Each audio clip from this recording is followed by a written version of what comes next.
Good day, friends. This is Tracy Brown. My team and I provide non-diet, trauma-informed nutrition counseling so you can feel safer in your own skin. And we want you to be able to feel agency, to be your own food and nutrition expert. So I know this is a hard time of year for all kinds of reasons. I really don't even want to get into it in terms of, what's happening in the world, triggers, family stuff, not checking in with expectations of what maybe you want versus what feels like your universe is expecting of you. And so this video and the couple videos I'm going to be putting out this week just have to do with just bringing some compassionate witnessing and some thoughtfulness into how do you want things to go. And that isn't just with the food, but we're primarily talking about how our relationship with food kind of shows up in everything right here.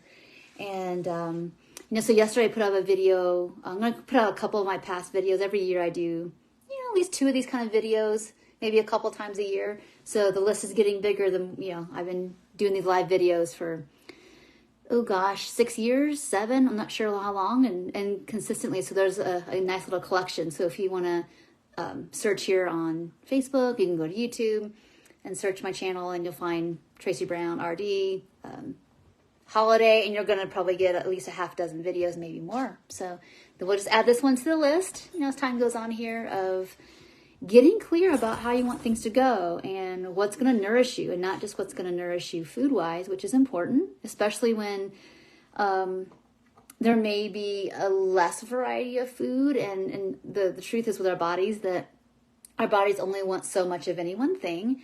That's just how it works. And so yes, you should be eating the donuts, the cookies, the whatevers that are that call your name. But it's more about recognizing too that it does take some intentionality to slow down, like what would feel really nourishing, and not in an orthorexic, fear-based kind of way, but legitimately what sounds good that helps me honestly kind of feel settled in my system. All right. The other part of this is that, we are going to be around people that we might have histories with that are good yet challenging, or maybe you're not even going there with it this year because you need more space, and that's good, but there's just going to be feelings. And so we know that as our bodies are the containers for these feelings and sensations, if we don't turn towards them, what is this? Can I be with it? We're more likely just to suppress it. And that takes a lot of energy biologically to figure out strategies to dissociate, to ignore, to run away from, which is also going to put your body in a threat response, which will definitely, at the very least, mute the accuracy of our hunger and fullness, which is why you're all here watching this channel in the first place, is that you want to go back home.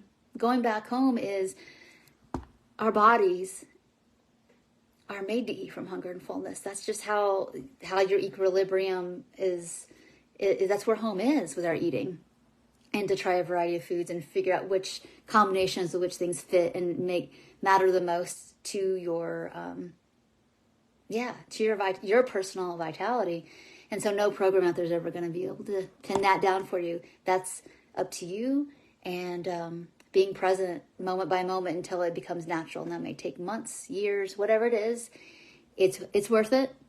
And so I just leave it at the end of this video today is getting really clear, like, what do you want to see happen?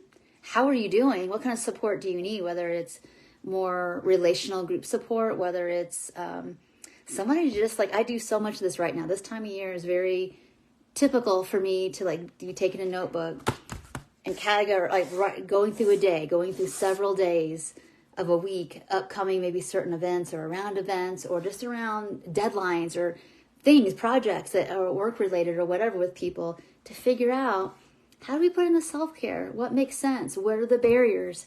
And please reach out if you want to do that with us. If not, take that piece of strategy there and practice it, and there is time.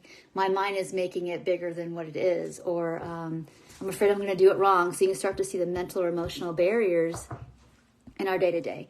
Sometimes there's a place where it's I don't know when I'm going to do this. When am I going to get the food? When I look at the screen and get so overwhelmed with the options, then maybe that's your assignment, is to like really sit down, look at your schedule. And it's not even doable for me to cook on these days. And I need to let go of the pressure of that. And what are some easier options?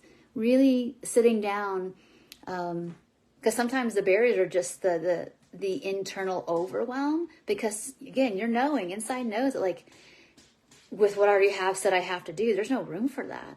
Sometimes it's true, sometimes it's not.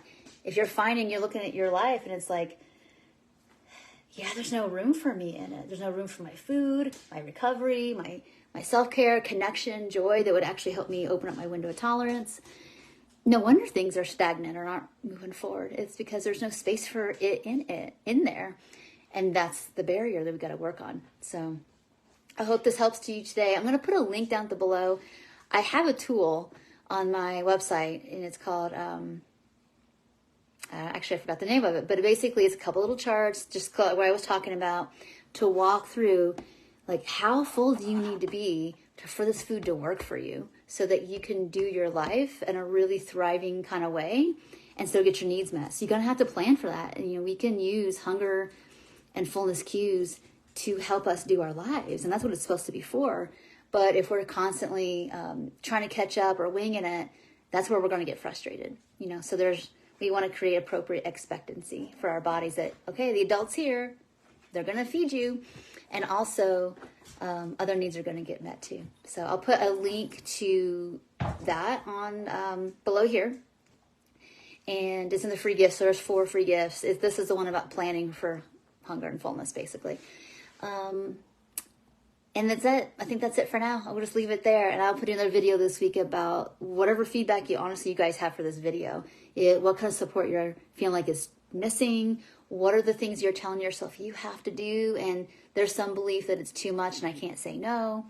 Put that below, and maybe I can just have some questions for you to help you a bit. I know this doesn't replace your actual nutrition counselor's, relationship with them, but this is just the in-between session help and reminder, and just for y'all to know what's possible. That there's lots of areas in your life that I know that you're very competent, and this is just to help you use those skills and use those towards your relationship with food and body and frankly, boundaries. Okay. Thank you so much for watching. I will see you next video. Bye for now.